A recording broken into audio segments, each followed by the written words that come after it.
Sarah's breath formed clouds in the sub-freezing air of the excavation tent as she crouched beside the third body, her latex gloves providing little protection against the bone-deep cold that seemed to emanate from the corpses themselves. The LED work lights cast harsh shadows across features that could have been her own reflection distorted in dark water. The victim, a woman in her early 40s based on bone density, wore a simple wool dress that carbon dating suggested was from the 1940s, yet her skin remained unnaturally supple, her auburn hair still holding traces of its original luster. Sarah had seen bodies preserved in peat bogs and permafrost, but this defied every principle of decomposition she'd learned at Johns Hopkins. "Dr. Chen?" Constable Marcus Webb's voice carried an edge of unease as he ducked into the tent, snow dusting his shoulders. The young RCMP officer had been her liaison since arriving in Crow's Hollow 3 days ago, and she'd noticed how he avoided looking directly at the bodies. "The coroner's on the radio. Wants to know when you'll have preliminary findings." Sarah didn't look up from the woman's face, so achingly familiar it made her chest tight. "Tell him I need more time. This isn't a typical crime scene." Webb shifted nervously. "Ma'am, about the Hetfield place. Maybe you should know that folks around here, they've got stories. Old stories. I'm a scientist, Constable. I deal in facts, not folklore." But even as she said it, Sarah's fingers unconsciously traced the crescent birthmark beneath her heavy coat. She'd dismissed the similarity as coincidence when she first noticed it on the bodies. Pareidolia, her mind searching for patterns in chaos. But 17 identical marks, in identical positions, across 12 decades of victims. The woman beneath her hands had been arranged with her arms crossed over her chest, fingers interlaced, just like the others. But unlike the others, this one wore a simple silver ring engraved with symbols Sarah couldn't identify. Old symbols that seemed to shift in the harsh LED light, making her eyes water. She photographed the ring from multiple angles, then carefully worked it free from the preserved finger. The metal felt warm against her palm, impossibly warm for something that had been buried for decades in frozen ground. "Dr. Chen?" Webb's voice seemed to come from very far away. "You all right?" Sarah blinked, realizing she'd been staring at the ring for several minutes. The symbols appeared clearer now, almost readable, though she couldn't understand how. 3 interlocking crescents surrounding what might have been a family tree or genealogical chart. "Fine," she managed, slipping the ring into an evidence bag, just trying to understand the positioning. Whoever did this took considerable care with the burial arrangements. But that was the problem. There was no evidence of a killer, no trauma to the bones, no defensive wounds, no signs of struggle. The bodies had been placed with reverence, almost love. And the preservation. She'd taken tissue samples that looked fresh enough for a medical examiner, table, not an archaeological dig. Her satellite phone buzzed. Dr. Elizabeth Morrison, her mentor at the University of Toronto. "Sarah, how are you holding up in that frozen wasteland?" "Elizabeth." Sarah stepped away from the body, grateful for the familiar voice. "The preservation is unlike anything I've seen. We're looking at victims spanning from the 1890s to 1987, but they could have died yesterday. That's unusual." "Environmental factors?" "Not unless Saskatchewan has discovered a fountain of youth buried under farmhouse foundations." Sarah paused, watching her breath crystallize in the air. "There's something else. I think I might have a personal connection to this case." Silence stretched across the static-filled connection. "Sarah, you were born in Montreal. Your adoption records clearly show—" "The adoption records show what someone wanted them to show." The words surprised her with their certainty. "I've been having dreams since I arrived here, memories that aren't mine, and these victims, Elizabeth, they all look like me. Trauma responses can create false pattern recognition. You know this." But Sarah was no longer listening. She'd noticed something glinting in the frozen earth near the woman's feet. Kneeling, she brushed away soil with her trowel, revealing the corner of what appeared to be a wooden box. "I have to go," she told Elizabeth, ending the call. The box was small, cedar, with brass hinges green with age. Inside, wrapped in oiled leather, she found a bundle of letters tied with black ribbon and a daguerreotype photograph of a family gathered on the porch of what she recognized as the Hetfield farmhouse. The photograph showed 7 people, parents, 4 children, and an elderly woman holding an infant. The infant wore a simple white gown, and even in the sepia tones, Sarah could make out the distinctive crescent birthmark on its tiny shoulder. On the back, in careful script, the Chen lineage, 1892. Margaret, taken to fulfill the covenant. Sarah's hands began to shake as the implications crashed over her. Chen wasn't her adoptive family's name, it was her birth name, and according to this photograph, her bloodline had been connected to the Hetfields for over a century. The wind outside grew stronger, rattling the tent walls like hungry fingers seeking entry. The photograph trembled in Sarah's hands as the implications crystallized into a truth that threatened to shatter everything she thought she knew about herself. She forced herself to set it aside and examine the letters, her forensic training the only anchor keeping her from drowning in panic. The first letter, dated 1924, was written in the same careful script as the photograph's inscription. "My dearest Margaret, the covenant demands another daughter be prepared. Young Dorothy shows the mark and has been readied for her journey west. The Hetfield patriarch grows impatient, and we cannot risk his displeasure. Remember what befell the Blackwood line when they tried to break their binding." Sarah's vision blurred. Dorothy. One of the bodies in the far corner wore a dress from the 1920s.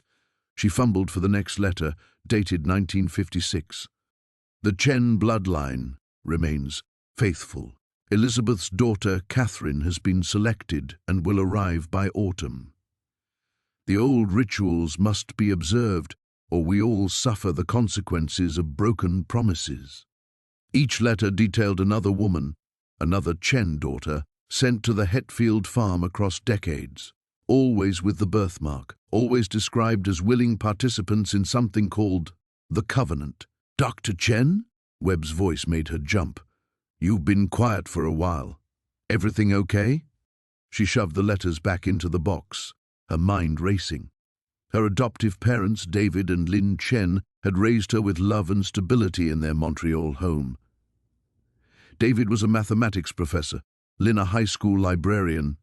They'd told her she was adopted as an infant, that her birth mother had been too young to care for her. Normal, believable, safe. But now she remembered fragments, whispered conversations that stopped when she entered rooms, the way her adoptive grandmother had stared at her birthmark during family gatherings, always touching her own shoulder afterward as if checking for something. The strange dreams that had plagued her childhood, filled with farmhouses and frozen ground and women who looked like her. "I need to make some calls," she told Webb, her voice steadier than she felt. "Could you give me some privacy?" After he left, Sarah sat among the bodies of her apparent blood relatives and dialed her adoptive parents' number. Lynn answered on the second ring. "Sarah, sweetheart, how's the dig going? David and I were just discussing how proud we are of your work." The familiar warmth in her adoptive mother's voice nearly broke her resolve. Lynn had been the one who'd encouraged her doctoral studies, who'd celebrated every academic achievement, who'd held her during the dark periods when her abandonment issues threatened to consume her. "Mom," Sarah said carefully, "I need to ask you something about my adoption, about my birth family." A long pause. When Lynn spoke again, her voice had changed. "Why are you asking about this now? Please, I need to know the truth. Was my birth name Chen? Did I come from Saskatchewan?" She heard her adoptive mother's sharp intake of breath, followed by muffled conversation as Lynn clearly covered the phone to speak with David. "Sarah, honey, where are you right now? What's this about?" "I'm working a case involving the Chen family, multiple generations of them, and I think," her voice cracked, "I think you know more than you told me. You need to come home, right now. Leave whatever you're doing and come home." The urgency in Lynn's voice sent ice through Sarah's veins. "You do know something. We love you. We've always loved you as our own daughter. But there are things Family obligations that we thought we'd freed you from by moving east, by changing your life completely. Sarah stared at the photograph of the infant Margaret, at the crescent birthmark that matched her own. What kind of obligations? The kind that killed your birth mother when she tried to run. Lynn's voice broke. Sarah, we took you to save you from this. We thought if we raised you far away, if you never knew your true bloodline, that maybe the old promises would die with the previous generation. What promises? Come home, please. Don't dig any deeper into this. Some family legacies are meant to be buried. But Sarah was already thinking about her life in Toronto, her small apartment near the university, her carefully controlled routines, her few close friendships, the academic conferences where colleagues respected her expertise, the consulting work that took her around the world, examining the remains of civilizations that had found ways to survive against impossible odds.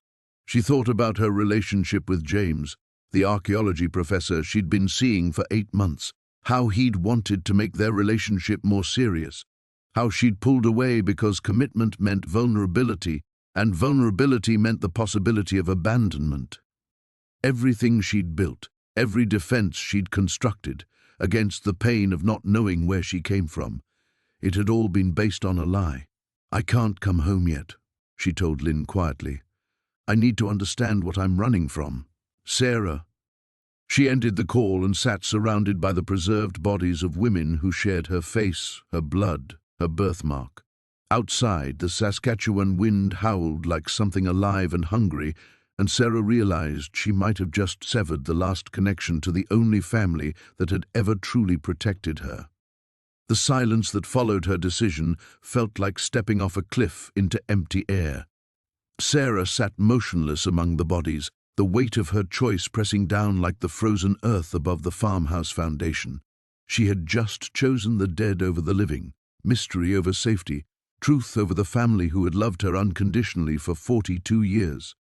Her satellite phone buzzed almost immediately. Lynn calling back. Sarah stared at the screen until it went dark, then watched it light up again and again. On the 4th attempt, she powered it off completely. The LED work lights hummed in the sudden quiet, casting everything in harsh relief. Sarah found herself looking at each body with new eyes, not as victims now, but as family, cousins perhaps, aunts, sisters in some impossible genealogical chain that stretched back over a century. The woman with the 1940s dress could have been her grandmother. The girl in the corner, barely 18, might have been the sister she'd never known she had. A sound outside made her freeze. Footsteps crunching through snow, but too deliberate to be Constable Webb returning, too measured. Sarah grabbed the small LED flashlight from her equipment bag and switched off the main work lights, plunging the excavation tent into near darkness. Through the canvas wall, she could see the beam of another flashlight sweeping across the farmhouse foundation. Then voices, 2 men speaking in hushed tones. Told you she'd come eventually. Chen bloodline always returns to fulfill the covenant. This one's different. Raised outside the family, might not understand her obligations. They all understand eventually. Look how well preserved the others remain. That's not accident or environment. That's love. Family love. Sarah's blood turned to ice water. She gripped her flashlight tighter, thumb hovering over the power switch. These weren't RCMP officers. Webb had left over an hour ago, promising to return in the morning. The nearest town was 40 kilometers away through storm conditions that had kept everyone else away from the site. Check the excavation. See if she's found what we left for her. Footsteps approached the tent. Sarah pressed herself against the far wall behind the largest collection of bodies and held her breath. The tent flap rustled. She's been here recently. Equipment still warm. A pause. And look, she found the box. Sarah realized with horror that she'd left the cedar box open, letters scattered across her makeshift work table. Evidence of her discovery, proof that she'd taken the bait they'd apparently laid for her. Good, then she knows. Question is whether she'll be cooperative or if we'll need to convince her like we did the others. This one's got spirit. Look at her academic record, her independence. Might take more convincing than usual. The footsteps moved away from the tent. but Sarah could still hear their voices carrying on the wind. Elders are gathering. They've waited 37 years since the last offering. The covenant demands completion, born obligation. Chen bloodline has fed the Hetfield legacy since 1847. Can't break tradition now. Their voices faded as they moved back toward the tree line, but Sarah remained pressed against the tent wall for another 10 minutes, listening to her own racing heartbeat. When she finally dared to move, her legs felt like water. She grabbed her satellite phone and powered it back on. 17 missed calls from Lynn, 4 from an unknown Saskatchewan number, and 3 text messages. The first was from Lynn. "Answer your phone. They know you're there." The second, from the unknown number, "Welcome home, Margaret. The family has been waiting." The third message contained only an address in Crow's Hollow and a time, tomorrow, 7 p.m. "Come alone, or we'll fetch you." Sarah stared at the messages until the screen blurred. Margaret, the name from the 1892 photograph. They weren't just treating her as a Chen descendant. They were treating her as if she'd been expected, planned for, perhaps even bred for this moment. Outside the tent, the wind had died to an ominous whisper, and the temperature seemed to be dropping further. Sarah's breath formed thick clouds as she considered her options. She could pack up immediately, drive back to Toronto, and pretend none of this had happened. She could call Webb and report the mysterious visitors, though she doubted local law enforcement would be much help against whatever the Hetfield family had become. Or she could stay and discover why 17 women who shared her bloodline had died in this place, why they'd been preserved like beloved relics, and what covenant had bound her family to this frozen patch of Saskatchewan earth for over a century. The smart choice was obvious. The safe choice was clear.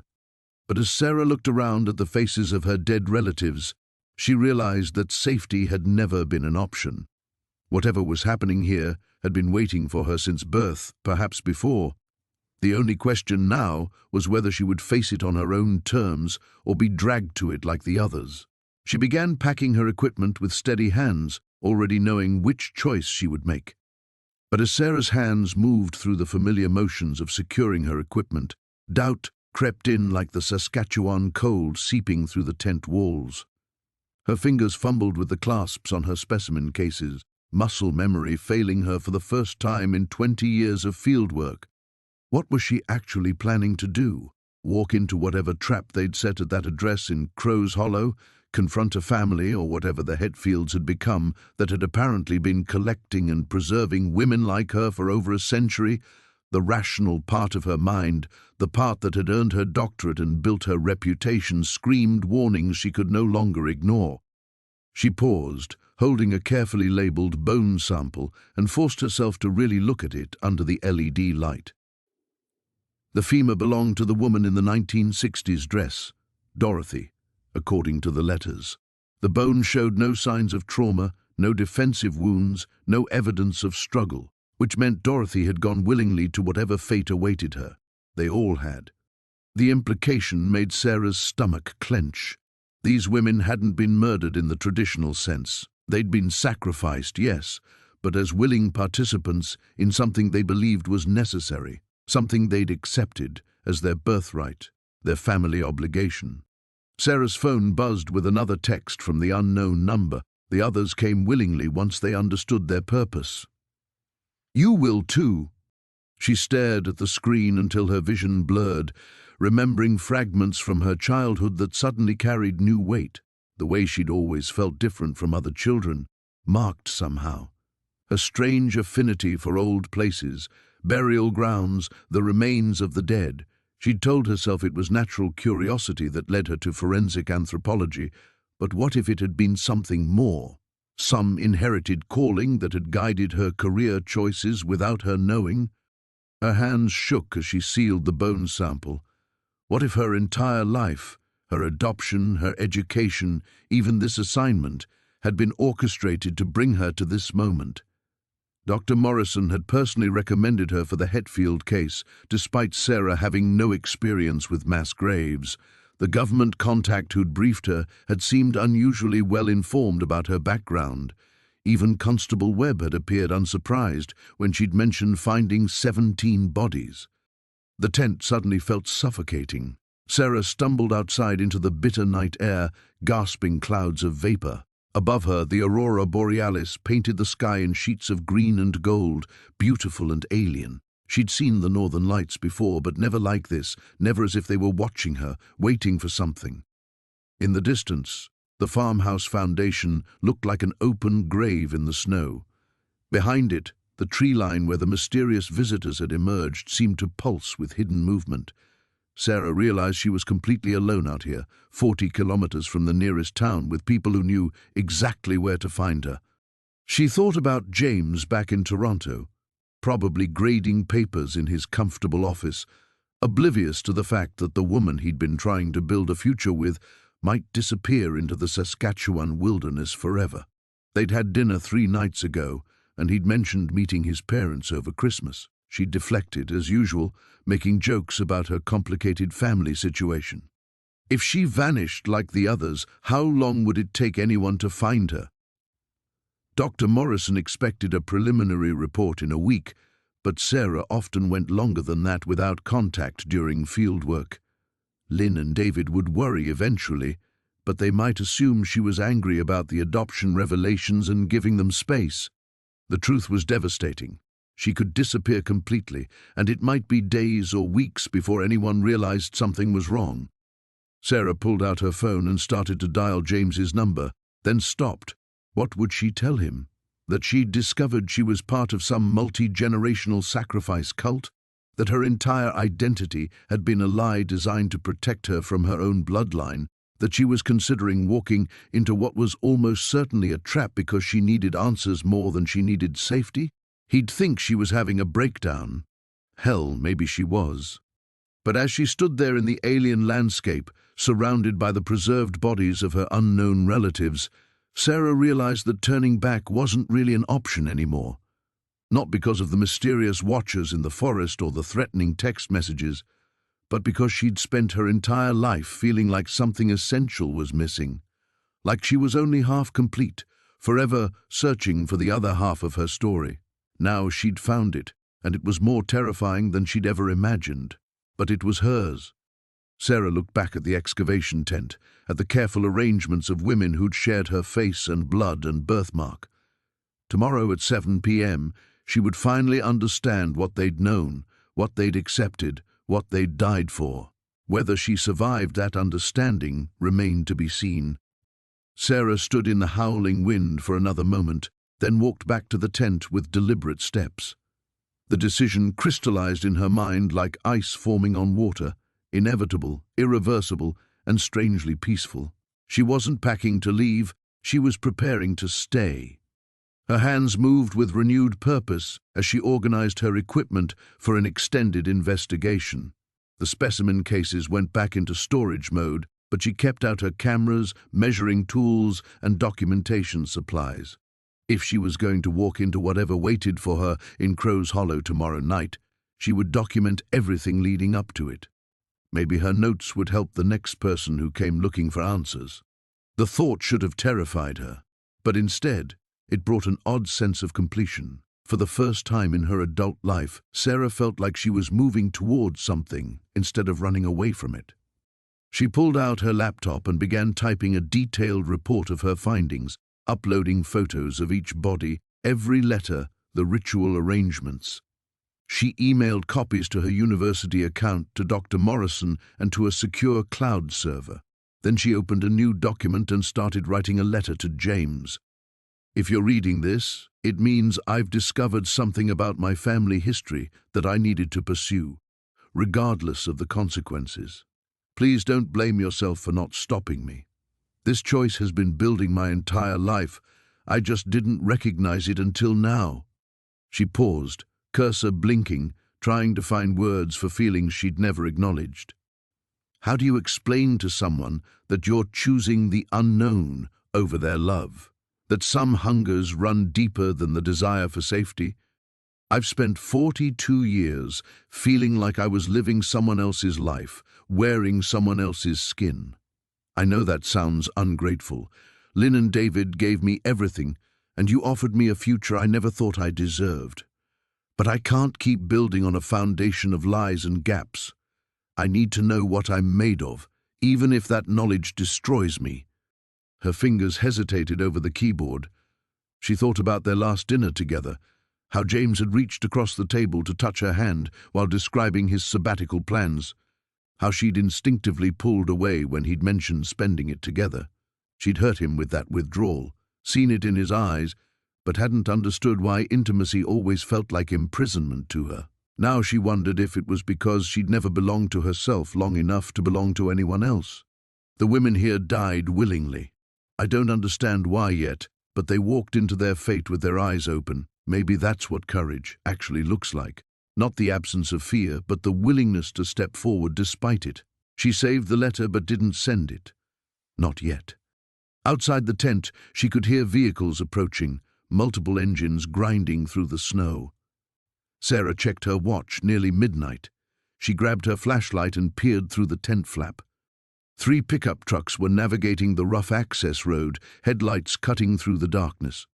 As they parked near the farmhouse foundation, figures emerged, 6 people bundled in winter gear, moving with the confidence of those who knew this terrain intimately. One of them called out in a voice that carried clearly across the frozen ground, "Dr. Chen, we know you're here. We're not here to hurt you. We just want to talk." Sarah's grip tightened on her flashlight. The smart response would be to stay hidden, call for help, treat this as a threatening situation. But she found herself stepping out of the tent instead, her breath forming clouds in the frigid air. "I'm here," she called back. The figures approached slowly, hands visible, non-threatening. As they got closer, Sarah could see they were an odd mix, elderly people who moved with the careful precision of advanced age, middle-aged adults bundled in expensive winter gear, and one young woman who looked barely out of college. The oldest among them, a woman with silver hair and piercing blue eyes, stepped forward. "My name is Eleanor Hetfield. We've been waiting a long time to meet you." Sarah felt the blood drain from her face. Hetfield. "The family didn't vanish in 1987, Dr. Chen. We just learned to be more careful about who sees us." Eleanor's voice was kind but firm. "The covenant that binds our families together is older than Canada itself. Your ancestors understood their role in maintaining it. We're here to help you understand yours. By killing me like you killed them?" Sarah gestured toward the tent. Eleanor looked genuinely surprised. "Killing? Dr. Chen, those women aren't dead. They're preserved, yes, but not dead.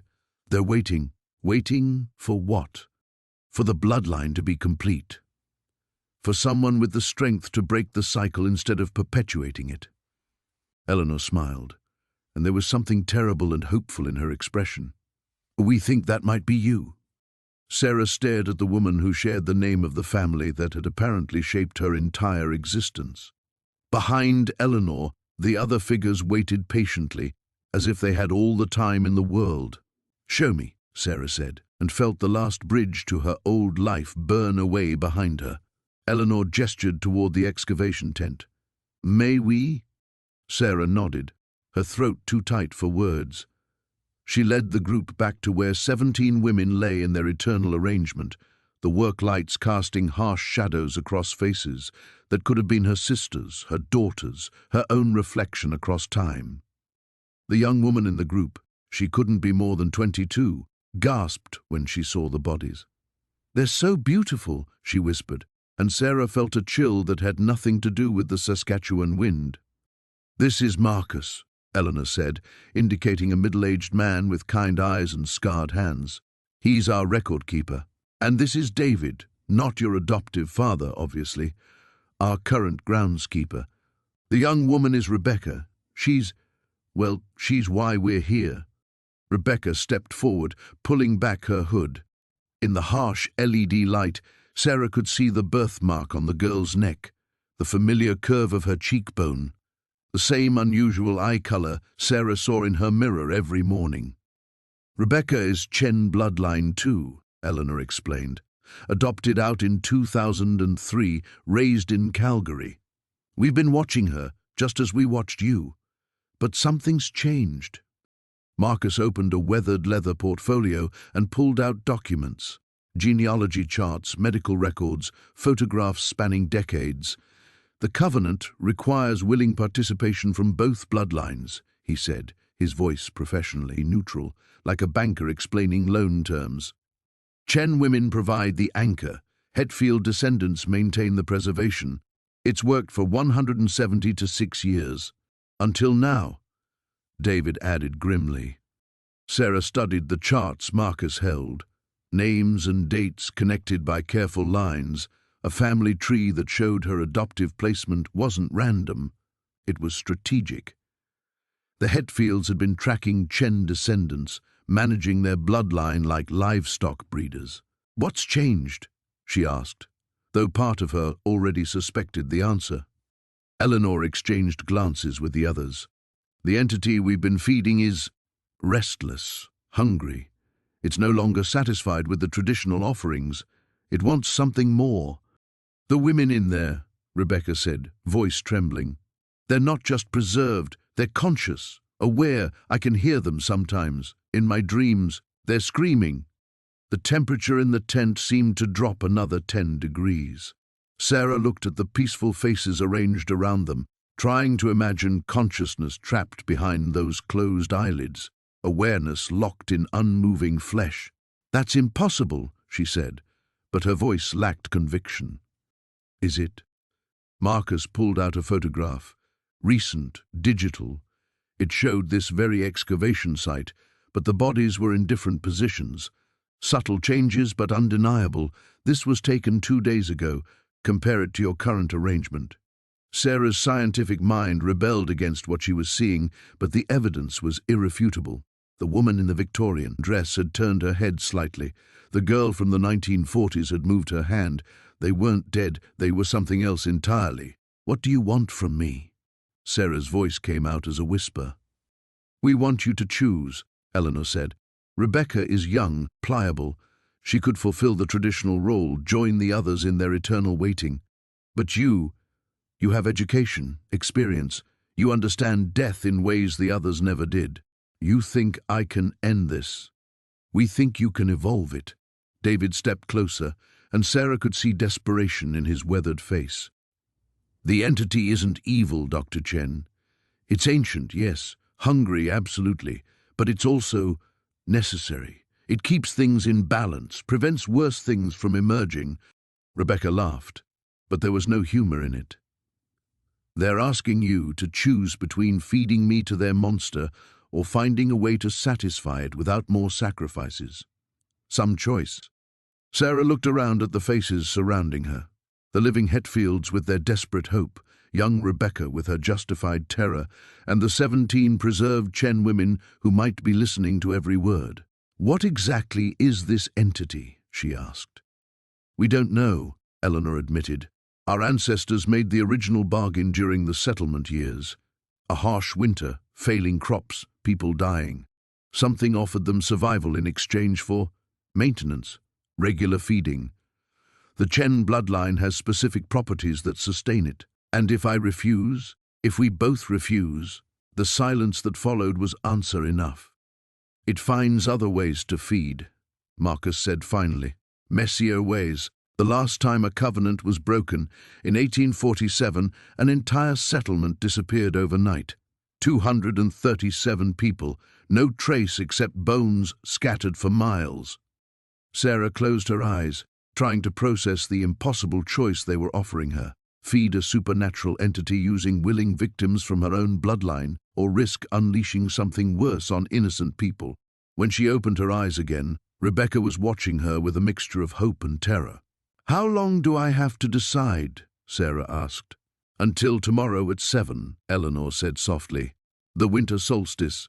The entity expects its offering then, one way or another." Sarah nodded slowly. She had 18 hours to solve a problem that had persisted for nearly 2 centuries. Somehow, those odds felt almost reasonable. Sarah watched the Hetfield's vehicles disappear into the darkness, their red taillights swallowed by the swirling snow.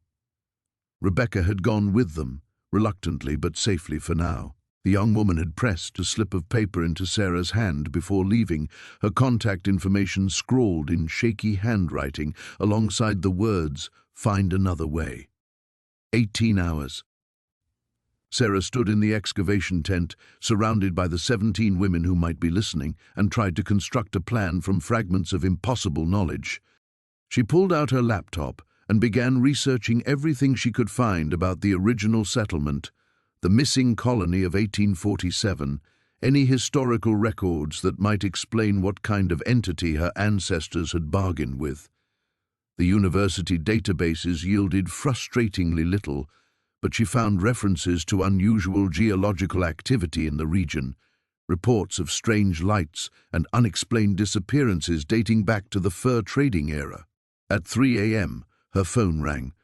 James's name appeared on the screen, and Sarah stared at it for 5 rings before answering. "Do you know what time it is?" His voice was thick with sleep and worry. "I had this horrible dream that something happened to you." Sarah's throat constricted. "I'm fine, just working late." "Sarah, you sound different, scared. What's going on up there?" For a moment she almost told him everything. The words crowded in her throat. She'd found her birth family, discovered she was part of an ancient covenant, had 18 hours to decide whether to sacrifice herself or an innocent girl to feed something that shouldn't exist. Instead, she said, "I'm just tired. The case is more complicated than expected. Come home. Whatever you've found, it can wait. You don't sound like yourself. Maybe because I'm finally finding out who I actually am." The silence stretched between them across 1,000 kilometers. Sarah could picture James sitting up in bed, running his hands through his hair the way he did when he was trying to solve a problem she wouldn't let him help with. "I love you," he said finally. "Whatever this is about, we can figure it out together." "I know you do," Sarah whispered. "But some things we have to face alone." She hung up before he could respond, then turned off her phone entirely. Whatever happened in the next 15 hours, she couldn't afford the distraction of his love, pulling her back toward a simpler life.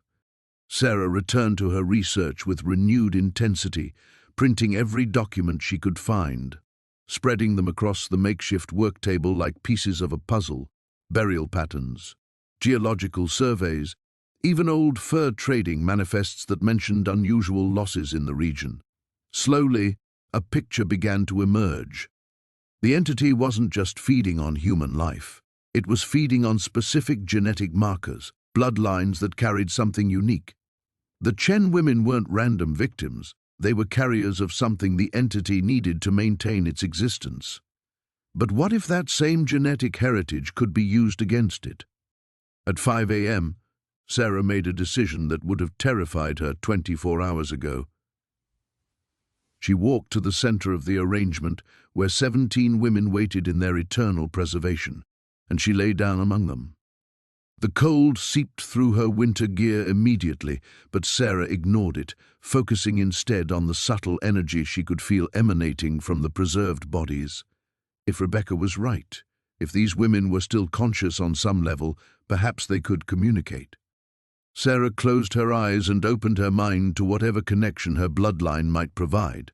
At first, there was only the sound of wind against the tent walls. Then, gradually, she became aware of something else, a whispered conversation just below the threshold of hearing. "He's coming. The deep one stirs. So hungry now, hungrier than before. You don't understand what you're offering to fight." Sarah's eyes snapped open, her heart hammering. The voices had been distinctly female, layered with accents from different eras, but unified in their warning.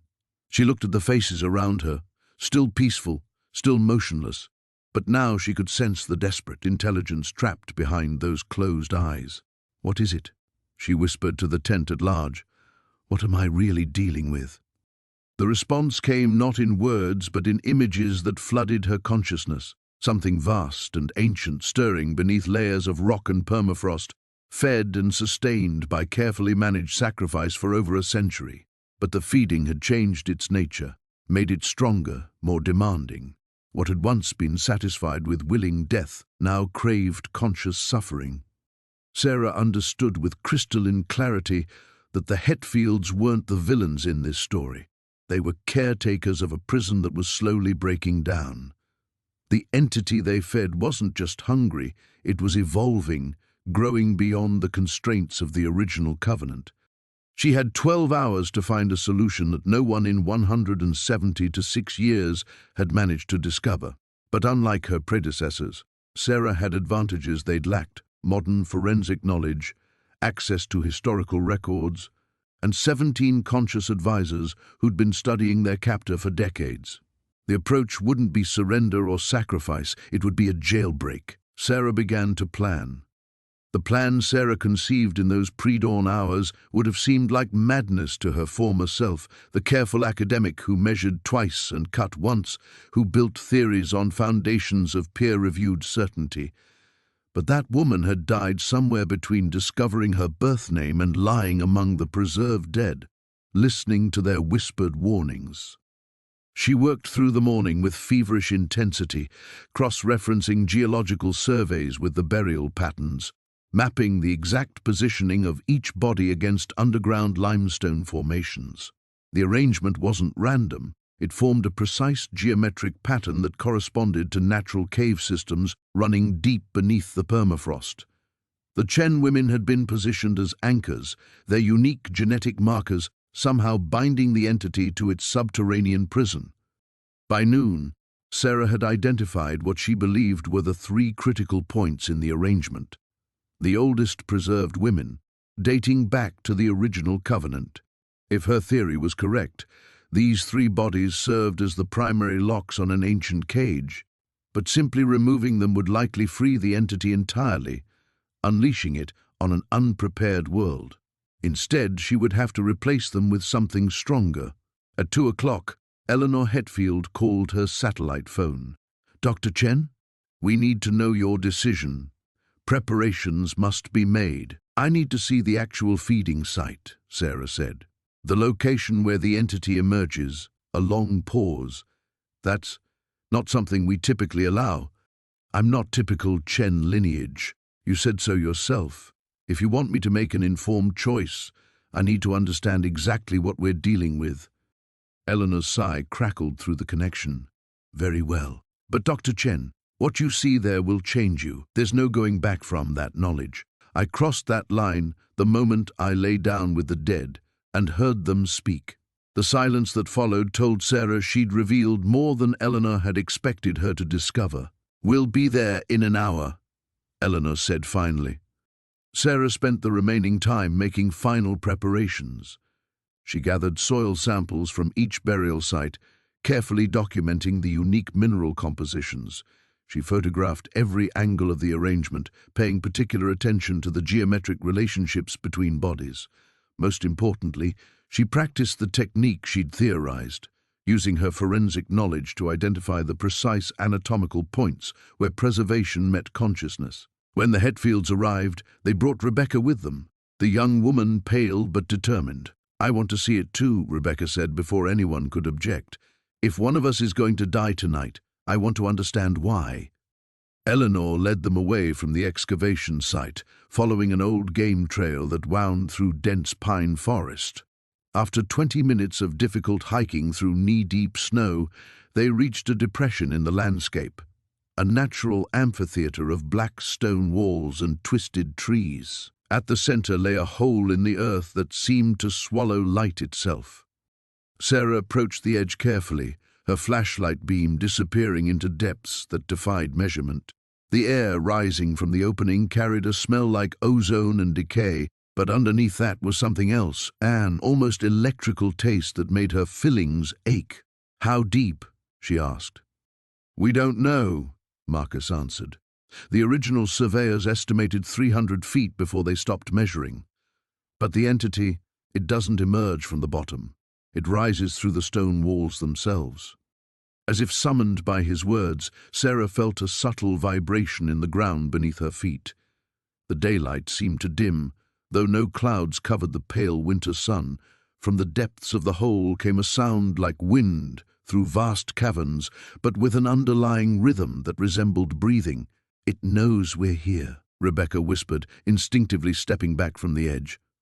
Sarah remained motionless, studying the stone formations around the opening, noting the way certain rocks bore smooth depressions, as if something large had repeatedly brushed against them. The hole wasn't just an opening, it was a throat, a passage between layers of reality that should never have been connected. "The preservation process," she said suddenly. "Show me exactly how it's done." Eleanor hesitated. "Dr. Chen, there isn't time for—" "Show me now." With obvious reluctance, Eleanor produced a cloth bag containing what looked like ordinary salt crystals, except they seemed to absorb light rather than reflect it. "This comes from the deepest chambers," she explained, "mixed with blood from both bloodlines, applied to specific pressure points while the subject is transitioning." Sarah examined the crystals closely. They were warm to the touch despite the freezing air, and they hummed with barely perceptible energy. "What happens if you use them on someone who isn't dying?" We've never tried that." A plan crystallized in Sarah's mind. Desperate, probably suicidal, but offering something no Chen woman before her had possessed: choice. Not the choice between sacrifice and surrender, but the choice to transform the entire covenant. "I know what I'm going to do," she announced, "but I'm going to need both your help and Rebecca's. And Eleanor, you're not going to like it." The entity stirred in its depths, as if sensing that tonight's feeding would be unlike any in its long, hungry existence. Sarah had 4 hours until sunset, and everything she'd ever believed about life and death was about to be tested. Eleanor's face went ashen when Sarah explained her plan. "Absolutely not. Dr. Chen, what you're proposing isn't just dangerous, it's impossible. The preservation crystals have never been used on living tissue for extended periods. We have no idea what the effects would be." "That's exactly why it might work," Sarah insisted, her breath forming clouds in the frigid air. "Your entity expects the traditional offering, conscious death, trapped awareness. But what if we give it something it's never encountered? A living person in a state between life and death, carrying the genetic markers it needs but maintaining the ability to resist from within." Rebecca stared at her with a mixture of admiration and horror. "You're talking about letting that thing partially feed on you while you're still alive and aware. Sarah, that's not heroic. That's suicide with extra steps." "It's evolution," Sarah shot back. "Every Chen woman before me accepted the binary choice, die or let someone else die. But I'm a forensic anthropologist. I understand death better than any of my predecessors. I know exactly how much life a body can lose and still maintain consciousness." Marcus shook his head violently. "The entity won't accept a partial feeding. When it rises tonight, it will expect complete consumption of life force. If you only offer part of yourself, it will take Rebecca as well to satisfy its hunger." The words hit Sarah like a physical blow. In her desperate focus on finding a third option, she'd overlooked the most fundamental rule of her profession. Incomplete data led to catastrophic conclusions. "How can you be certain?" she demanded, but even as she asked, she knew the answer. Eleanor's expression was grim. "Because we tried something similar in 1923. A Chen descendant named Margaret attempted to offer herself gradually, believing she could control the feeding process. The entity consumed her completely, then took 3 more family members before its hunger was satisfied. We never experimented again." Sarah felt her careful plan crumbling like sand through her fingers. Every alternative she'd constructed was built on the assumption that she could negotiate with something beyond human understanding, impose scientific logic on primordial hunger. "There has to be another way," Rebecca said desperately. "Sarah, you've learned more about this thing in 2 days than the Hetfields have discovered in decades. There must be something we're missing." But as Sarah looked around the circle of faces, Eleanor's resigned determination, Marcus's weathered fatalism, David's barely contained despair, she recognized the expression of people who had exhausted every possibility over generations of desperate searching. Her satellite phone buzzed with an incoming call. James's name appeared on the screen, and Sarah stared at it with growing horror as she realized what his timing meant. "You called him," she whispered, looking at Eleanor. "When I wouldn't choose, you contacted my husband." Eleanor's silence was confirmation enough. Sarah answered the call with trembling fingers. "James?" "Sarah, thank God. Listen to me carefully. I'm driving north on Highway 6, about 2 hours from your location. Eleanor Hetfield called me this morning." She explained everything. The words hit Sarah like ice water. Everything? The family connection, the entity, the choice you're facing tonight. "I'm coming to get you. We're going to figure this out together." "No." Sarah's voice cracked. "James, you have to turn around right now. You can't come here." "Like hell I can't. You're my wife, Sarah. I'm not leaving you alone with this." Through the phone, she could hear the determination in his voice, the same stubborn love that had sustained their marriage through her obsession with cold cases, her tendency to disappear into work when emotions became too overwhelming. But that love, which had always been her anchor, was now going to destroy him. "The entity requires Chen bloodline," she said frantically. "You'll be safe if you stay away. But if you come here—" "Mrs. Hetfield explained that too," James interrupted. "If you or Rebecca don't fulfill the covenant willingly, the entity will expand its feeding range to include anyone connected to Chen descendants, spouses, adopted families, close friends. It will keep consuming until it finds satisfaction." Sarah looked at Eleanor with dawning fury. "You manipulated this entire situation. You brought James into it deliberately." "We gave you a choice," Eleanor replied quietly. "You refused to make it. So now the entity will make the choice for you." The phone crackled with static as James continued driving toward them through the blizzard. "Sarah, I'm scared out of my mind, but I'm not losing you to something our ancestors should have handled generations ago. We face this together or we die together." Sarah closed her eyes, feeling the weight of impossible mathematics. James would arrive in less than 2 hours. Sunset and the entity's rising would occur in 3.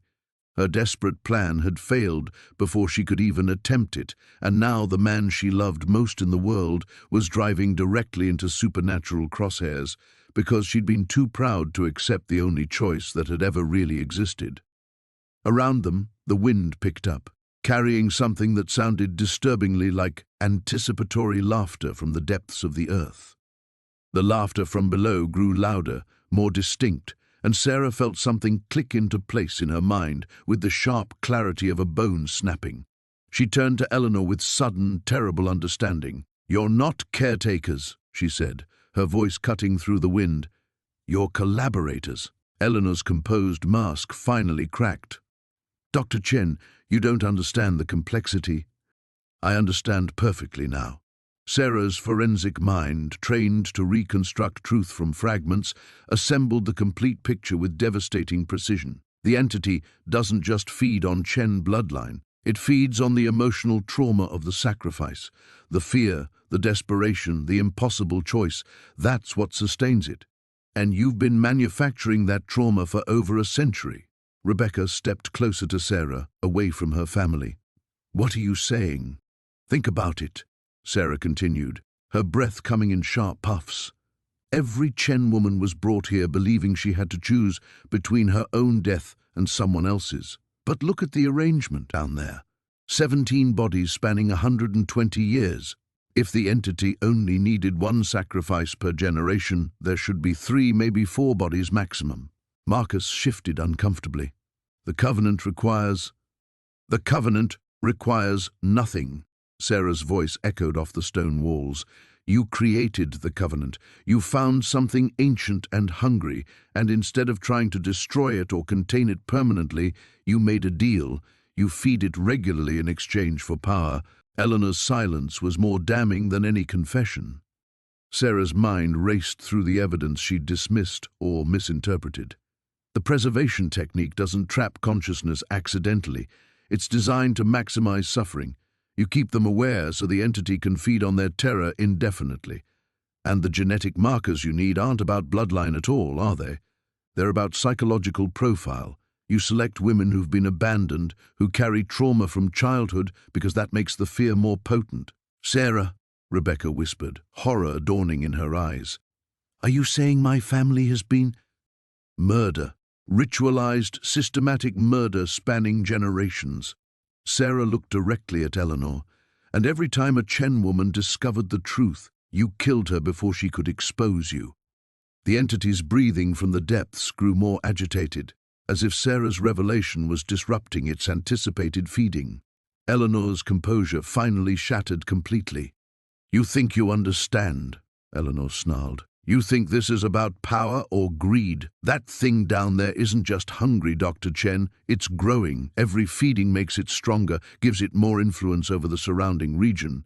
If we stopped feeding it, it would break free entirely and consume everything within 100 kilometers.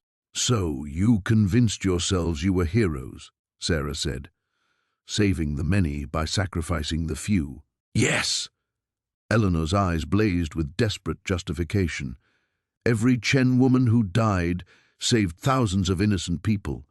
Sarah felt the final piece of the puzzle lock into place, and with it came a rage so pure it burned away her fear. Except there's one problem with your noble sacrifice, Eleanor. The entity isn't growing stronger despite your feedings. It's growing stronger because of them. You're not containing it. You're raising it. The breathing from below suddenly stopped. The silence was more terrifying than the laughter had been. The 17 women aren't prisoners, Sarah continued, her voice dropping to a whisper that somehow carried clearly in the still air. They're not even victims. They're eggs, incubating something that's been growing for over a century. And tonight, when James arrives carrying his love and terror for me, when you force us through your traditional ceremony, the entity will have enough emotional energy to finally hatch.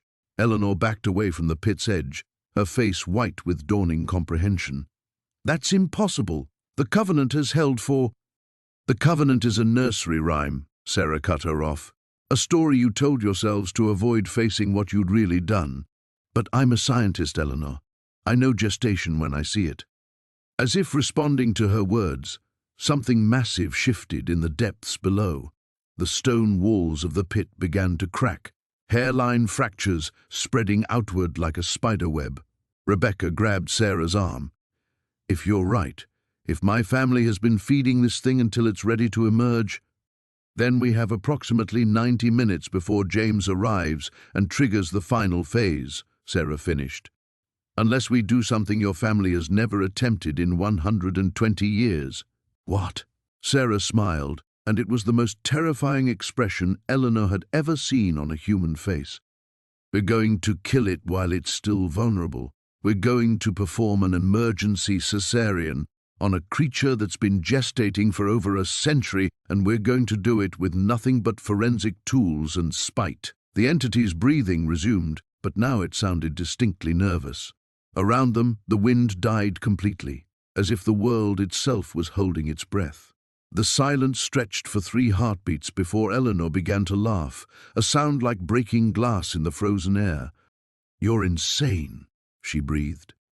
Dr. Chen, even if your theory is correct, you're talking about descending into that pit and somehow killing something that survived for centuries.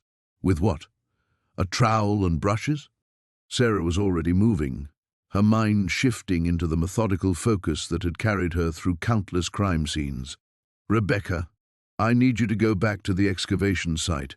Bring every tool we have, especially the ground-penetrating radar unit. If this thing is preparing to emerge, it will have developed a skeletal or circulatory structure we can target. Sarah, Rebecca said urgently, I want to help you, but I don't understand. How do we kill something we can't even see properly? Sarah knelt at the pit's edge, examining the stress fractures spreading through the stone. The cracks formed patterns, not random geological failure, but organized growth lines. Whatever was developing below had grown large enough to strain its containment. The same way we examine any unknown remains, Sarah explained, her professional calm returning. We map the structure, identify vulnerable points, and work systematically. Eleanor, those preservation crystals, do they only prevent decay, or do they maintain some kind of life support for the consciousness they trap? Eleanor's face had gone grey. They create a kind of stasis, suspended animation. But Dr. Chen, if you're thinking of using them to preserve yourself during the descent, I'm thinking of using them as poison. Sarah's eyes gleamed with terrible purpose. If the entity feeds on the consciousness trapped by those crystals, then crystals infused with the wrong kind of consciousness might be lethal. Instead of feeding it trapped fear and desperation, we give it trapped rage and scientific determination. Marcus stepped forward, his weathered face creased with confusion. You want to make yourself toxic to it? I want to make myself indigestible. Sarah began removing equipment from her forensic kit, sample containers, measuring tools, even her bone saw. The entity expects Chen bloodline consciousness in a state of terrified resignation. But I'm not resigned, Eleanor. I'm furious. And fury isn't what this thing has been feeding on for a century. A sound echoed from the depths. Not breathing now, but something like whimpering. The fractures in the stone walls spread wider, and Sarah could see something pale moving in the darkness below. It's listening to us, Rebecca whispered. It understands what you're planning. Good, Sarah said grimly. She turned to Eleanor with calculating intensity. The preservation crystals. How much do you have with you? Enough for one full application, Eleanor replied reluctantly. But Dr. Chen, even if you could survive the descent, even if the crystals could somehow poison the entity, you'd be trapped down there with it. There's no way back up. Sarah was quiet for a long moment, thinking. When she spoke again, her voice carried a note of grim satisfaction. Actually, there might be. Rebecca, when you bring the equipment back, I also need you to gather every piece of rope, cable, and climbing gear from both vehicles. And bring James's emergency flares from my truck. Flares? Marcus looked puzzled. Dr. Chen, fire won't affect something that exists partially in metaphysical space. Not to burn it, Sarah explained, her plan crystallizing. To signal James when we're finished. Because if this works, if we kill this thing, he needs to know not to complete the journey here. The entity's death might destabilize this entire region. Eleanor grabbed Sarah's arm. You're talking about destroying something that's been part of this landscape for centuries. We don't know what else might be connected to it. The ecological consequences alone.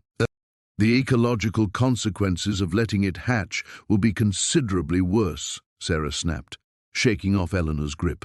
Your family has been midwifing the birth of something that will consume everything within 100 kilometers. I'd rather deal with unknown consequences than certain apocalypse. Another sound from below, something between a howl and a sob. The pale movement in the depths became more agitated, as if the entity was struggling against constraints that were rapidly weakening. Rebecca turned toward the forest, then hesitated. Sarah, what if you're wrong? What if this isn't gestation, just feeding? You'll be throwing your life away for nothing. Sarah looked at the young woman, who'd become an unlikely ally, then at the pit where 17 women's consciousness had been trapped for over a century. She thought of James driving toward them through the blizzard, of all the future victims the Hetfields would claim if this pattern continued. Then I'll be wrong in the best possible way, Sarah said finally. Rebecca, go. We have maybe an hour before the structural integrity fails completely and this thing emerges whether we're ready or not. As Rebecca disappeared into the trees, Sarah began the methodical process of preparing for a descent into impossibility. Around her, the air itself seemed to thicken with anticipation and dread. The entity below had stopped making noise entirely. It was waiting. The silence was absolute now, broken only by the distant crack of settling ice. Sarah knelt at the pit's edge, her forensic tools arranged with surgical precision on the frozen ground beside her. Each instrument caught the dim afternoon light, bone saw, sample containers, measuring calipers, humble tools about to be tested against impossibility. Eleanor watched her with growing agitation. Dr. Chen, this is madness. Even if your theory about gestation is correct, you're proposing to descend into that pit armed with nothing but field equipment and academic speculation. Not speculation, Sarah corrected, threading climbing rope through a makeshift harness fashioned from equipment straps. Observation. Look at the fracture patterns in the stone. They're not random. They follow the same expansion patterns I've seen in mass graves where bodies have been disturbed by root growth or geological pressure. Something down there is outgrowing its space. She tested the rope's anchor point around a sturdy outcropping of granite. The descent would be perhaps 40 feet, straight down into darkness that had swallowed 17 women over the course of more than a century. Every rational part of her mind screamed warnings, but Sarah had moved beyond rationality into the cold clarity that came with absolute commitment. "The preservation crystals," she said to Eleanor. "I need them now." Eleanor's hands trembled as she retrieved a leather pouch from her coat. The crystals inside glowed with that same sickly blue-green light Sarah had first noticed at the excavation site. Up close, they hummed with barely audible energy, and touching them made her skin crawl with the sensation of being watched by countless unseen eyes. "The application process requires specific incantations," Eleanor said desperately. "Without the proper preparation, they could kill you instead of preserving you." "Good," Sarah replied, crushing several crystals in her sample mortar. The powder glowed more intensely as it was ground, releasing a smell like ozone and decay. "If I'm going to be toxic to that thing, I want to be as toxic as possible." She mixed the crystal powder with water from her canteen, creating a luminescent paste that seemed to writhe with its own internal movement. Without hesitation, she began painting it onto her exposed skin, hands, forearms, neck, anywhere the entity might attempt to make contact. The effect was immediate and nauseating. Sarah felt her consciousness split, as if she was observing herself from multiple angles simultaneously. The world took on a dreamlike quality, where colors seemed too bright and sounds echoed from impossible directions. But underneath the disorientation, she felt something else, a growing sense of rage that burned like acid in her veins. "It's working," she said, her voice sounding strange to her own ears. "I can feel myself becoming incompatible." A low moan echoed from the depths, filled with what sounded disturbingly like disappointment. The pale movement in the darkness below became more agitated, and Sarah caught glimpses of something vast and organic pressing against the confines of its stone prison. Marcus backed away from the pit's edge. "Dr. Chen, it knows what you're doing. It's afraid." "Then I'm on the right track." Sarah clipped her forensic tools to her makeshift harness and tested the rope one final time. The crystal paste on her skin had begun to harden, forming a shell that glowed with increasing intensity. She looked like some kind of radioactive spectre, and she could feel the preservation magic fighting against her natural life force in ways that were definitely not sustainable long-term. When Rebecca returns, she told Eleanor, "Make sure she stays back from the pit. If this goes wrong, if the entity breaks free during my descent, you need to get her as far away from here as possible." Eleanor's composure finally cracked completely. "Dr. Chen, please, we can find another way. We can relocate the entity, contain it somewhere more secure." "After 120 years of feeding it?" Sarah shook her head. "No, Eleanor. Your family had their chance to find another way. Now it's my turn." She swung her legs over the edge of the pit, rope tight in her hands. The darkness below seemed to writhe with anticipation, and she could hear something that might have been breathing, or might have been the sound of massive organs preparing to function for the first time in over a century. "Sarah!" Rebecca's voice carried through the trees as she returned with the equipment. "The radio in my truck just picked up something. James is closer than we thought, maybe 40 minutes out." 40 minutes. Sarah looked down into the abyss that had claimed 17 women, then up at the grey sky where clouds gathered for another round of snow. 40 minutes to descend into impossibility, kill something that had survived for centuries and somehow make it back to the surface to warn James away from this place. The entity below made a sound like distant thunder. The stone walls of the pit developed new cracks, wider ones, and Sarah realized she was out of time for careful planning. "Whatever happens," she called to Rebecca, "light those flares the moment you hear silence from below. James will see them and know to turn back." Then she repelled into darkness, toward a confrontation that would either save her husband or damn them all. The descent lasted forever and no time at all. Sarah's headlamp cut through absolute darkness, revealing glimpses of stone walls that weren't entirely stone anymore. Organic tendrils writhed between the rocks, pulsing with the same blue-green luminescence as the preservation crystals coating her skin. The air grew warmer as she descended, thick with humidity and the copper tang of old blood. 20 feet down, her light caught the first body. The woman hung suspended in the darkness, perfectly preserved, eyes open and tracking Sarah's descent with terrible awareness. Sarah recognized the face from the excavation records. Margaret Chen, reported missing in 1987. Her mouth moved silently, forming words Sarah couldn't hear but somehow understood. Run. Run. Run. But Sarah kept descending, past Margaret, past 2 more suspended forms, deeper into the thing's gullet. The preservation crystals on her skin burned with increasing intensity, and she could feel the entity's attention like acid on her consciousness. It was vast, not just large, but vast in ways that violated 3-dimensional space. She caught glimpses of organs that folded through angles her mind couldn't process, breathing structures that existed partially in the stone walls themselves. At 30 feet, her rope went taut. The bottom of the pit wasn't stone. It was something soft and yielding that pulsed with organic rhythm. Sarah's boots sank slightly into what felt like flesh as she landed, and the surface around her began to glow with bioluminescent patterns that spread outward like a nervous system coming online. Finally, a voice whispered directly into her mind. Not heard, but felt, like fingers dragging through her thoughts. The last daughter comes home. Sarah activated her bone saw, its electric whine echoing obscenely in the organic chamber. I'm not here to join your collection. The laughter that followed made her teeth ache.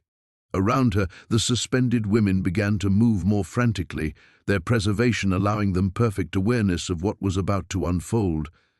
Sarah could see terror in their eyes, but also something else, hope. They knew why she was here. You taste wrong, the entity observed, and Sarah felt invisible tendrils probing at the crystal coating on her skin. Where they made contact, the paste sparked and smoked, burning the creature's exploratory touch. What has the Keeper done to you? Made me indigestible, Sarah snarled, raising her geological hammer. She'd studied the organic patterns spreading across the floor, mapped the major arterial structures with her trained eye. The entity was massive, but it followed biological principles. Everything alive had a heart, or something analogous to one. Time for your emergency surgery. She brought the hammer down on what looked like a major nerve cluster. The entire chamber convulsed, and the entity's scream of pain was so intense it made her ears bleed. The suspended women swayed violently, their preserved consciousness flooded with the creature's agony. Stop! The voice in her mind was no longer amused. You cannot destroy what has existed since before your species learned fire. Watch me, Sarah growled, switching to her bone saw. She'd identified what appeared to be a central pumping organ, something like a heart but larger than her entire body. The organic floor writhed beneath her feet as she approached it, trying to throw her off balance, but the crystal coating seemed to make her partially incorporeal. The entity's attempts to grasp her directly passed through her like she was made of poisonous mist. The bone saw bit into the heart organ with a sound like tearing canvas. Luminescent fluid sprayed everywhere, burning through her clothes but unable to penetrate the crystal shell. The entity's screams grew desperate, and Sarah realized she could hear voices joining the cacophony. The 17 women, no longer silent, adding their own cries of rage to the creature's death throes. If I die, they die with me. The entity threatened, but Sarah heard desperation beneath the words. No, Sarah said, cutting deeper, following the major vessels with surgical precision. If you die, they're finally free. That's how preservation magic works. It anchors consciousness to life force. When your life force fails, the anchors break. The cutting continued, methodical, and relentless. Sarah's forensic training guided her hands as she systematically dismantled something that had terrorized the Saskatchewan wilderness for over a century. The entity's struggles grew weaker, its voice fading from her mind like a radio losing signal. Around her, the organic walls began to crumble, the bioluminescent patterns flickering and dying. The suspended women's eyes were closing one by one, not in death, but in the peace that came with release from an impossibly long torment.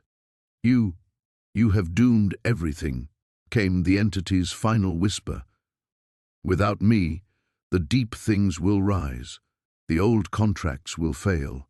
Then we'll face them when they come," Sarah replied, making the final cut. The heart organ split open like an overripe fruit, spilling decades of accumulated life force into the collapsing chamber. Sarah felt the rope above her jerk. Rebecca, pulling her up as the pit began to cave in around them. The last thing she saw before ascending was Margaret Chen's face, finally at peace, mouthing two words, "Thank you." The ascent was chaos. The rope jerked Sarah upward through collapsing stone and dying organic matter that rained down like putrid snow. The entity's death throes shook the entire pit structure. What had seemed like solid granite revealed itself as a thin shell surrounding something far more vast and impossible. As the creature's life force drained away, reality itself seemed to be reasserting its rules, crushing the spaces that had existed outside normal physics. Sarah's crystal coating flickered and sparked as chunks of the organic ceiling struck her. The preservation magic was failing now that its source was dead, and she could feel her consciousness snapping back into single-point perspective with nauseating intensity. Blood ran from her nose and ears, and her vision blurred as Rebecca and Eleanor hauled on the rope with desperate strength. 20 feet from the surface, something grabbed her ankle. Not the entity that was dead, its massive heart organ destroyed beyond any possibility of regeneration. This was something else, something that had been trapped beneath the creature's bulk for who knew how long. Sarah looked down and saw a face that might once have been human, stretched and distorted by decades of partial absorption. Its eyes held an intelligence that was completely, utterly mad. "Don't leave me," it whispered, its voice like wind through broken glass. Its grip tightened, and Sarah felt herself being pulled back toward the collapsing pit. She still had the bone saw in her free hand. Without hesitation, she brought it down on the thing's wrist, severing the grasping fingers. The creature fell away into darkness with a shriek that harmonized eerily with the ongoing structural collapse. Then she was above ground, sprawling on frozen earth, while Eleanor and Rebecca dragged her away from the pit. Behind them, the entire excavation site was caving in. Not just the pit itself, but the original farmhouse foundation, the outbuildings, even the ground where they'd discovered the first set of remains. Whatever had existed here for over a century was finally, truly dying. "The flares!" Sarah gasped, her throat raw from inhaling the entity's toxic death spasms. "Light the flares now!" Rebecca was already moving, striking emergency flares and throwing them in a wide circle around their position. The red light cut through the gathering dusk like bloody stars, visible for miles across the flat Saskatchewan landscape. If James was truly only 40 minutes out, he would see them and know to turn back. Eleanor knelt beside Sarah, her face grey with shock. "Dr. Chen, the thing you killed, it mentioned old contracts, deep things. We may have just triggered something far worse than—" "Eleanor." Sarah's voice was quiet, but it cut through the other woman's panic like a blade. "Your family spent 120 years feeding that thing. You've lost the right to lecture me about consequences." A sound echoed across the landscape, not from the collapsing pit, but from somewhere much deeper. It was a groaning, like massive tectonic plates shifting, and it came from below their feet. The entity's final words echoed in Sarah's memory. "Without me, the deep things will rise." Marcus pointed toward the tree line with a shaking hand. "Look." In the distance, other sites were collapsing. Sarah could see dust clouds rising from at least 3 different locations, all following the entity's death like a chain reaction of structural failures. Whatever network the creature had been part of, its destruction was sending shockwaves through the entire region. "How many?" Sarah asked Eleanor. "How many other sites like this exist?" Eleanor's composure had shattered completely. "I don't know. My grandmother mentioned 7 sacred locations, but there could be others. The preservation network spans most of northern Saskatchewan. 7 sites." Sarah tried to imagine what might be imprisoned beneath each one, what kind of ecosystem of supernatural predators her actions might have just destabilized. But then she thought of the 17 women's faces, finally at peace after decades of conscious torment, and knew she'd made the right choice. A new sound joined the distant groaning, the howl of wind that carried voices. Not human voices, but something older and hungrier. The temperature around them began to drop rapidly, and Sarah realized the natural blizzard was being joined by something decidedly unnatural. "We need to get moving," she said, struggling to her feet. The crystal coating was flaking off her skin now, leaving her feeling raw and exposed. "Whatever's coming, we don't want to be here when it arrives." Rebecca helped her toward the vehicles, glancing back at the destruction they were leaving behind. "Sarah, what if James doesn't see the flares?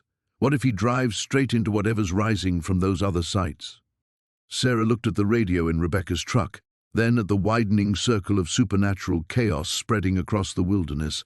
James was out there somewhere, racing toward what he thought was a rescue mission. Instead, he was driving toward the epicenter of something that had just gotten infinitely more dangerous. "Then we go to him," Sarah said grimly. "Before the deep things find him first." The last emergency flares sputtered and died as they drove away from the collapsing Hetfield property. Behind them, something vast stirred beneath the frozen earth, testing boundaries that had held for centuries. The real confrontation was just beginning. The radio crackled to life as they raced through the darkening wilderness, James's voice cutting through the static like a lifeline. Sarah, can you hear me? I can see smoke on the horizon. What the hell is happening out there?" Sarah grabbed the handset from Rebecca, her hands still trembling from the crystal's after effects. "James, listen to me very carefully. Do not come any closer. Turn around right now and head back to Saskatoon." "Like hell I'm turning around. The entire northern grid is showing seismic activity. Buildings are shaking in Prince Albert." "Sarah, what did you do?" What had she done? Sarah looked in the side mirror at the expanding chaos behind them. 3 more dust clouds had risen in the distance, and the unnatural wind was growing stronger, carrying sounds that made her skin crawl. The ground beneath their wheels felt unstable, as if the earth itself was forgetting how to remain solid. "I killed something that needed to die," she said into the radio. "But it looks like that thing was holding back worse things. James, I'm begging you." "Sarah." His voice went quiet, and she could hear the engine of his truck still approaching. "There's something you need to know. I went to the archives in Regina before I started driving. I found more adoption records." Sarah's blood went cold. "James, whatever you found can wait. We need to—" "There are more of you." The words hit her like a physical blow. Rebecca glanced at her sharply, and even Eleanor looked up from her desperate examination of family documents scattered across the back seat. "What do you mean, more of me?" 7 adoption placements, Sarah.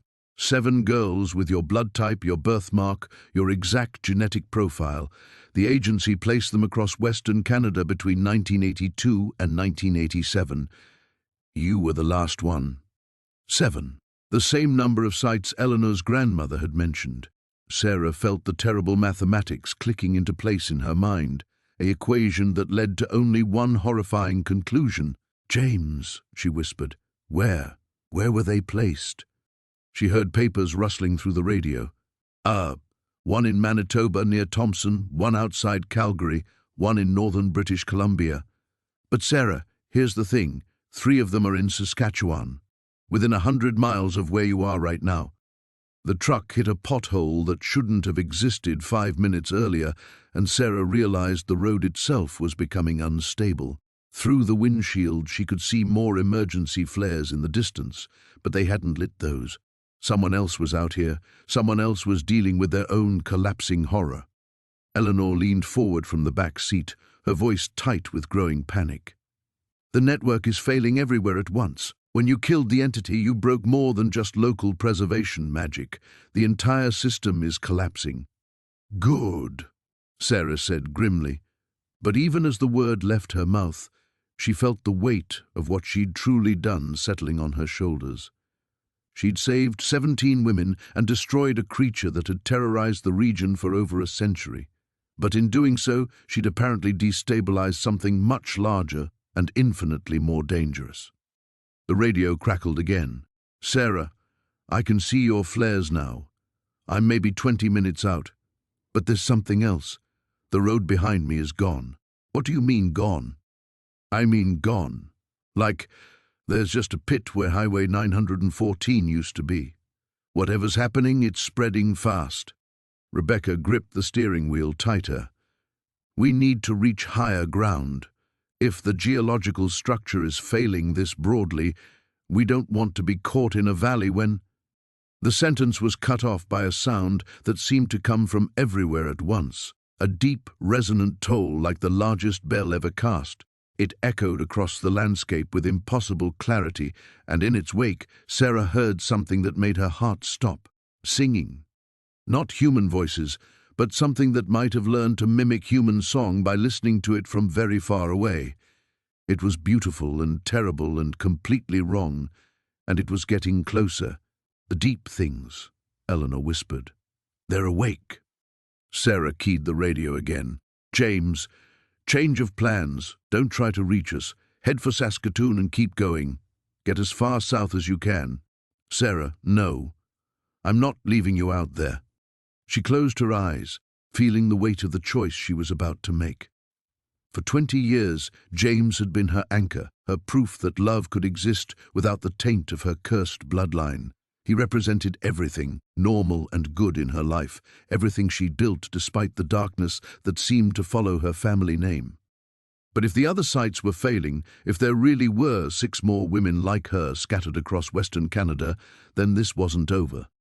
The entity she'd killed had been just one part of something larger, and the only people who might be able to stop what was coming were those who shared her specific genetic heritage. James, she said quietly, I need you to find the others, the other adopted girls. Find them and warn them. They're probably dealing with the same thing I just faced. Sarah, I love you, she said, and turned off the radio. The sacrifice was complete. To save him, to save everyone, she'd given up her chance to go home. The silence that followed felt heavier than the alien singing still drifting across the landscape. Sarah stared at the dead radio, her fingers still pressed against the power switch, knowing she'd just severed the last connection to her old life. 20 years of carefully constructed normalcy, gone with the press of a button. Rebecca's voice was gentle but urgent. Sarah, we need to keep moving. Whatever those things are, they're getting closer. Through the windshield, Sarah could see shapes moving against the horizon. Not quite shadows, not quite solid, flowing across the broken landscape like oil given consciousness. The singing grew more complex, harmonies layering upon themselves until the sound became almost hypnotic. She forced herself to look away before it could take hold. The higher ground, she said finally. Head for the ridge overlooking Miller's Creek. If we're going to make a stand, we need to see what's coming. Eleanor clutched her grandmother's journal against her chest, tears streaming down her face. This is my fault, my family's fault. We fed that thing for generations, and when it finally died, she gestured helplessly at the chaos spreading around them. We never understood what it was actually keeping contained. Understanding's a luxury we don't have right now, Sarah replied, but her voice was softer. She'd spent the last week hating Eleanor Hetfield, viewing her as complicit in a century of horror. But looking at the woman now, genuinely devastated by the consequences of ancestral choices she'd never been allowed to make, Sarah found her anger transforming into something more complex. The truck crested a hill, and Rebecca slammed on the brakes. Below them, the landscape had become impossible. What should have been familiar farmland was now a patchwork of reality gaps, spaces where the earth simply wasn't, revealing glimpses of caverns that stretched down into bioluminescent darkness. The singing was coming from those depths. Dozens of voices now, maybe hundreds. Jesus Christ, Rebecca breathed.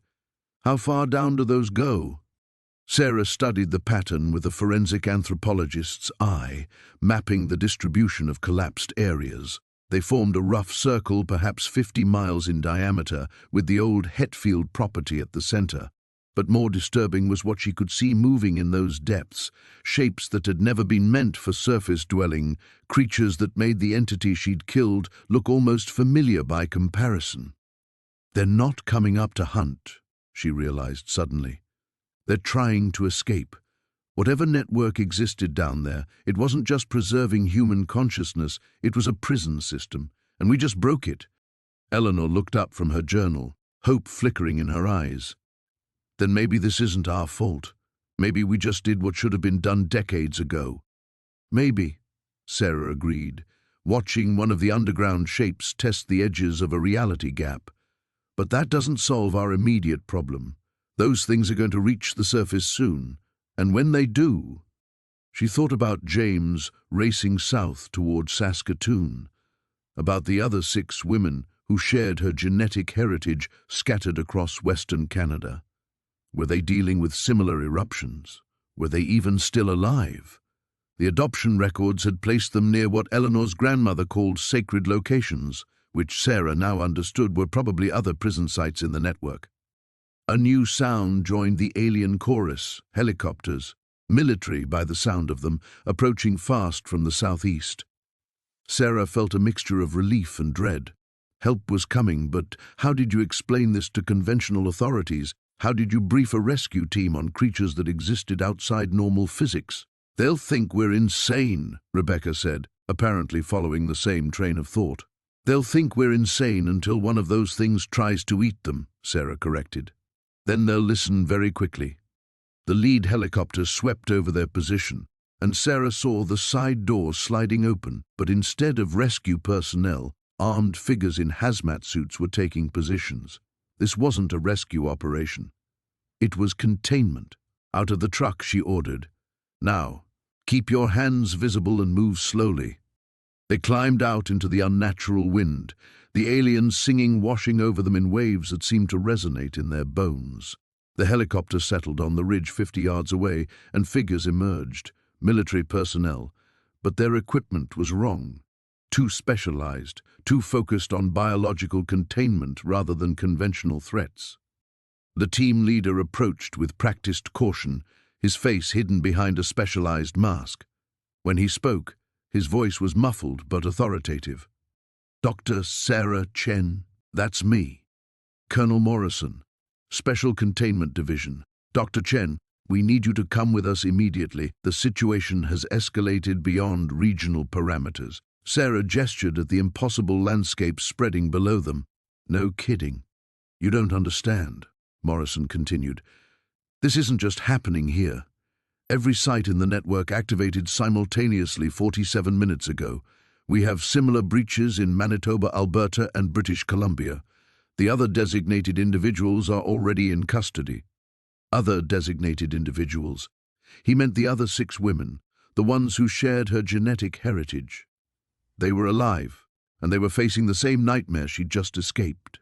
I'm not going into custody, Sarah said flatly.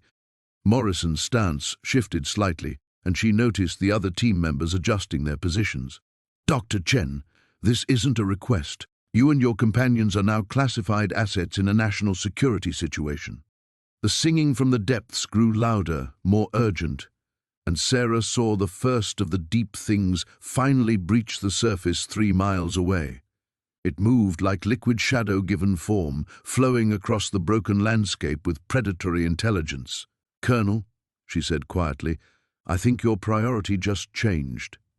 Colonel Morrison spun toward the breach, his tactical composure cracking as he watched the shadow thing flow across the landscape like spilled oil.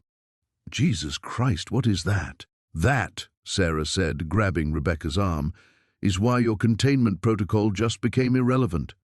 The creature moved with impossible speed, covering ground in ways that defied physics. Where it passed, the earth itself seemed to forget its solidity, leaving trails of that same bioluminescent void Sarah had glimpsed in the depths.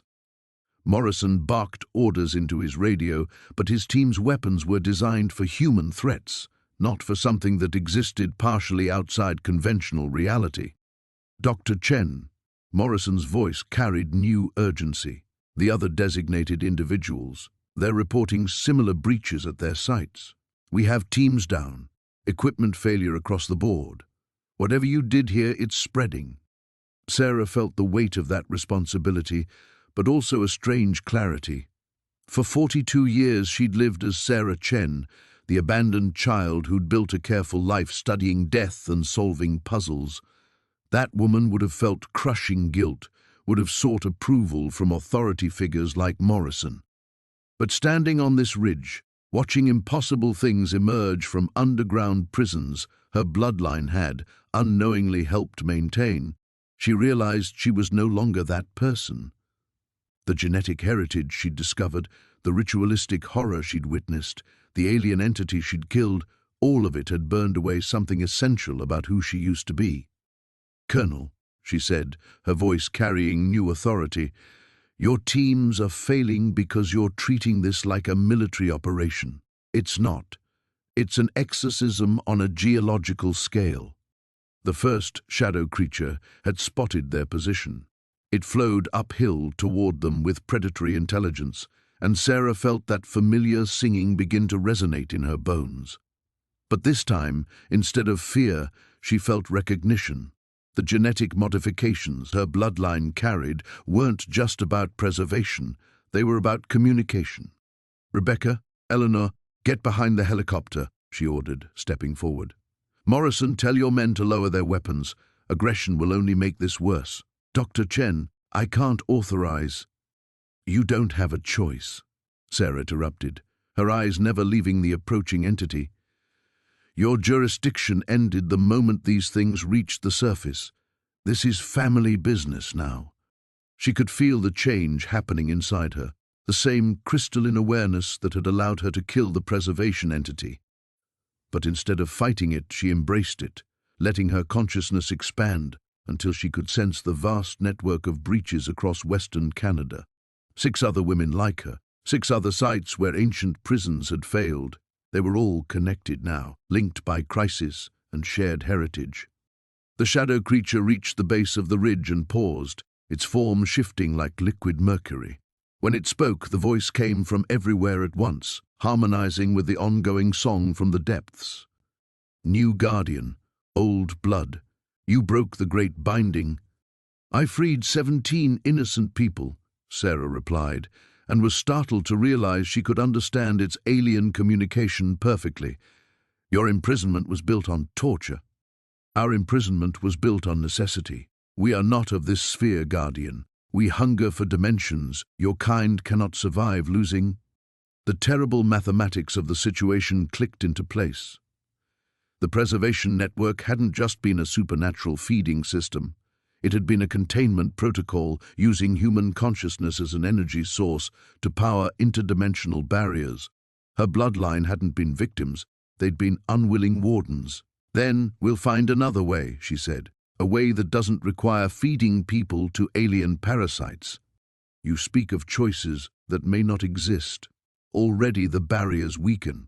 Already we taste the edges of your reality." Morrison stepped up beside her, his weapon lowered but ready. "Dr. Chen, what is it saying?" Sarah looked back at him, seeing the confusion and fear in his eyes. He represented everything she was walking away from: conventional authority, normal explanations, the safe world where problems had solutions and monsters stayed in folklore. That world still existed, but she no longer belonged to it. "It's telling us that we have work to do," she said. "The other women, the other designated individuals, we need to reach them, not for containment but for coordination. This isn't over, Colonel. It's just beginning. The shadow creature withdrew slightly, its form becoming more stable. 7 guardians for 7 locks. The old contracts can be rewritten, but only by blood that remembers the deep ways. Sarah felt the truth of it settling into her bones like cold fire. She would never return to her old life, never go back to being the careful academic who studied death from safe distance. That woman had died in the depths beneath the Hetfield property, dissolved by alien toxins and reborn into something harder and stranger. But for the first time since this nightmare began, she felt something that might have been hope. "Then let's get started," she said. "The new beginning." 3 months later, Sarah stood on the observation deck of the research facility they'd built outside Calgary, watching the latest batch of interdimensional refugees learn to exist in stable form. The shadow creatures, she'd learned their species called themselves Mori, moved through specially designed containment chambers that allowed them limited manifestation without threatening local reality. It wasn't perfect. It would never be perfect, but it was better than the torture-powered prison system their ancestors had maintained. The Vancouver site reported another successful negotiation yesterday, Rebecca said, joining her at the reinforced window.